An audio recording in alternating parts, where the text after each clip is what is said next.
Iran has been carrying a curse for 24 years. On June 16th, it will either die or feed. It will feed. 24 years is not a number you understand with your head. You understand it the way a son understands it sitting next to a father who watched, the way that son now has a son of his own sitting next to him, the way 3 generations of the same family have arranged themselves around the same screen to watch the same team reach the same wall and break against it in the same silence. That is what 24 years means. It is not history. It is inheritance. It is something passed between people who never agreed to receive it and do not know how to put it down. The silence after each exit is the same silence. The way the father turns off the television is the same gesture his father made. The specific quality of the hope before each tournament, genuine, expansive, this time different, and the specific quality of the collapse that follows it are now as culturally embedded in Iranian football as any tactic or formation or player. The pattern is the identity. And on June 16th, Mehdi Taremi will walk into SoFi Stadium in Los Angeles carrying all of it. Taremi is 35 years old. He is the finest Iranian footballer of his generation. Intelligent inside the box, composed under pressure, capable of reading defensive positioning at a level most strikers at this tournament cannot approach. He has built a career of genuine European distinction. He understands exactly what he is carrying into this match. That understanding is not a comfort. It is the weight itself. Because Taremi is operating at the age when the physical margins that once gave him fractions of a second to breathe have compressed into something thinner.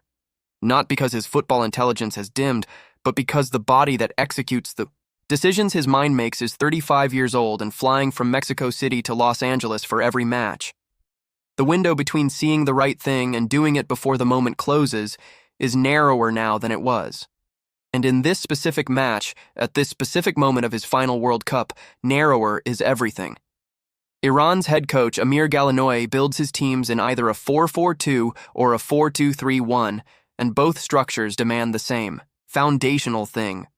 Mental calm, distributed across 11 positions simultaneously, maintained through 90 minutes of escalating physical and psychological pressure, because without that calm, the shape does not function, and without the shape, Iran are not a defensive unit, they are a collection of individuals pointing in the same direction.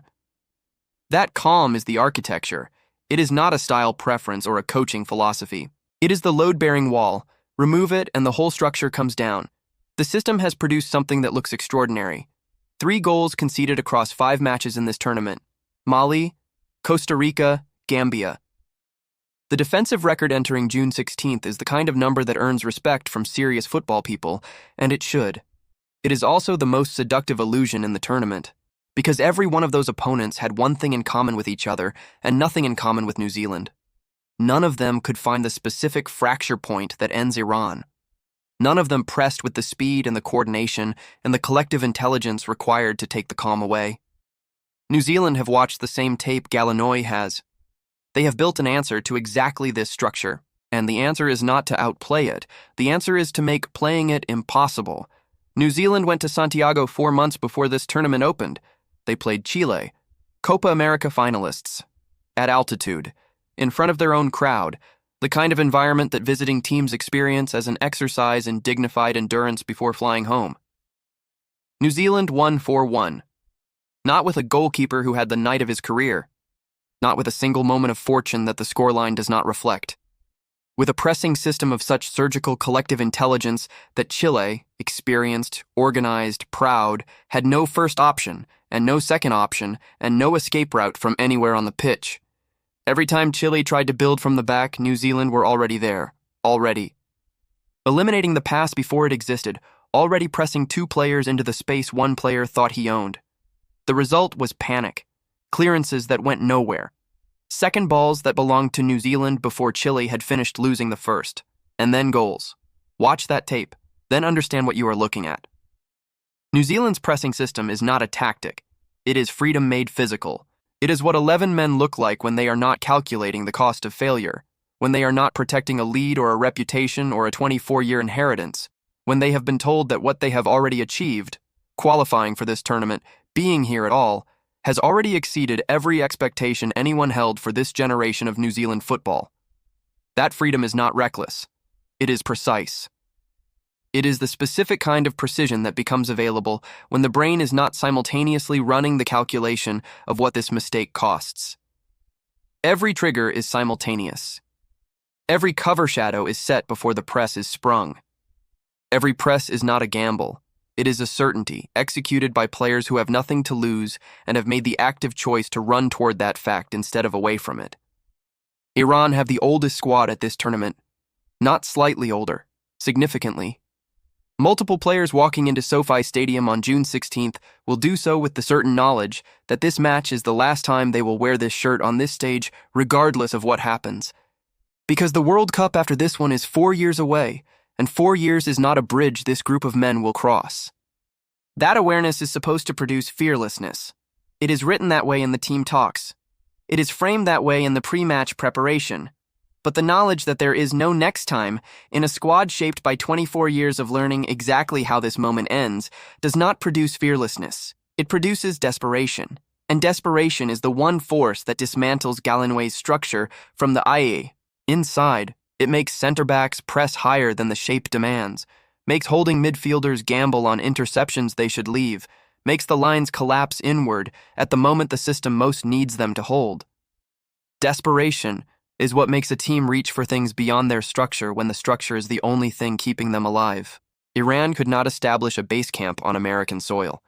The political and diplomatic weight surrounding this squad is not incidental background, it is load-bearing. The tension between the Iranian government and Washington, the same government that nearly prevented this team from participating at all, created a situation complicated enough that Iran are based in Mexico City, flying into Los Angeles for each match, playing and flying back. For every fixture. For the entire tournament. Think about what that means for a player who needs to perform at the highest level of his career. There is no settled routine. There is no clean surface from which to prepare. The mornings are airports. The nights are different beds. The body cannot separate rest from transit because transit has become the rest. And stacked on top of that logistical chaos is the physical reality of tournament football. Compressed recovery windows, accumulated muscle fatigue, the slow erosion of the sharpness that separates good decisions from correct ones. The margins that New Zealand's pressing system is built to punish are not abstract. They are the fraction of a second between a holding midfielder receiving cleanly and receiving under pressure. They are the difference between a center-back who has slept and one who has not. They are the gap that opens, in very specific moments of very specific matches, between the team that has everything in order and the team that has been flying back and forth to Mexico for 3 weeks. New Zealand will find that gap. New Zealand went to Santiago knowing Chile would be prepared, and the gap was there anyway. The referee on June 16th is Cesar Arturo Ramos Palazuelos. He is from Mexico. He will be dismissed as irrelevant within minutes of the match beginning, because what is coming will not be determined by officiating. It will be determined by psychology. And psychology does not wait for a whistle. The psychological asymmetry inside this fixture is not subtle. Iran have everything to lose. Not just the match, the narrative, the inheritance, the hope that has been rebuilt across every preparation cycle and dismantled at every identical juncture. Every Iranian player on that pitch has been told, in some form, throughout their career, that this is the moment their generation changes the story. They carry that instruction into the match alongside everything else. It is not motivating. It is mass. New Zealand have nothing to lose. They were not supposed to be here. They qualified for this tournament against expectations that most neutral observers considered generous, and the achievement of qualification has already exceeded everything this generation was asked to deliver. What happens beyond that exists in a psychological space none of these players have ever navigated, which means they navigate it without the weight of knowing how it ends when it goes wrong. The team with nothing to lose plays faster. They take risks that cannot be calculated as risks because there is no cost to absorb. They generate attacking patterns that are harder to anticipate precisely because they are not constrained by what failure means.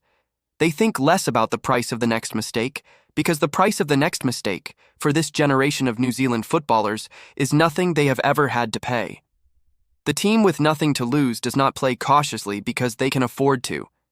They play with a freedom that looks from the outside like recklessness, and from the inside like the only way to play that makes any sense at all. And that freedom, tactical, physical, psychological, is exactly what Ghalenoei's structure has no answer for, because his structure is designed to be calm and organized against opponents who are also trying to be calm and organized. It has no designed response to 11 men who are simply free. Iran will know all of this going in. Ghalenoei will have watched the Chile tape. His analysts will have identified the pressing triggers, the positioning of New Zealand's press leaders, the angles from which the system is sprung. They will have prepared for it. The preparation will not be enough. Because New Zealand went to Santiago against Chile, against opponents who had prepared for them too. And the blueprint worked anyway. The blueprint worked because it is not dependent on the opponent being naive. It is dependent on the opponent being human. And under sufficient pressure, in sufficient time, humans reach. Humans clutch. Humans discover that the preparation they did in conditions of relative calm does not transfer perfectly into conditions of escalating chaos. That is not a weakness of Iranian preparation. That is what happens when a pressing system this precise meets a defensive structure this dependent on mental calm. And the pressing system is operated by players with nothing to lose. And the defensive structure is operated by players with 24 years of knowing exactly how this ends. The moment the curse activates will not be announced. It will not arrive with a dramatic collapse or a visible breakdown. It will arrive in one Iranian center back caught half a yard out of position, not because he is a poor defender, but because the press arrived from an angle his body had not quite prepared for in those specific seconds of that specific match. It will arrive in a pass from a holding midfielder that is good but not clean, not quite crisp enough, arriving into the feet of a teammate a fraction heavy because the decision was made in a body that has not slept properly in weeks and is flying across a border for every game. Wow. It will arrive in the shape losing its geometry for 4 seconds. Just 4 seconds. That is all New Zealand will need, because the blueprint does not require a long window. It requires the window to open. New Zealand found the window in Santiago against Chile. Chile were more rested, more settled, more prepared, and playing at home. The window opened anyway. And then the curse does the rest. Iran are the better team by every objective measurement that can be applied before a match is played. Their defensive record is real. Their structure is real. Taremi's quality is real. The gap in FIFA rankings between these two sides is real. None of it will matter in 90 minutes at SoFi Stadium because the objective measurements do not account for the thing that has ended Iran at this stage 6 consecutive times, the thing that no scouting report quantifies and no training camp addresses, the thing that lives not in the legs or the lungs, but in the accumulated weight of a nation that has never, in 24 years, allowed its football team to play free. Iran will create chances. They will likely have more possession. Taremi will threaten. There will be moments in the match where 88 million Iranians, not fans, not supporters, but a people whose collective grief has been loaded onto 11 men, will believe it is different this time. It will not be different. It has never been different. And the most devastating thing about June 16th is not the result. It is that somewhere in the 72nd minute, when the shape is broken, and the deficit is real, and Taremi is chasing a match that has already left him behind, every Iranian player on that pitch will know it too. The curse does not break on June 16th.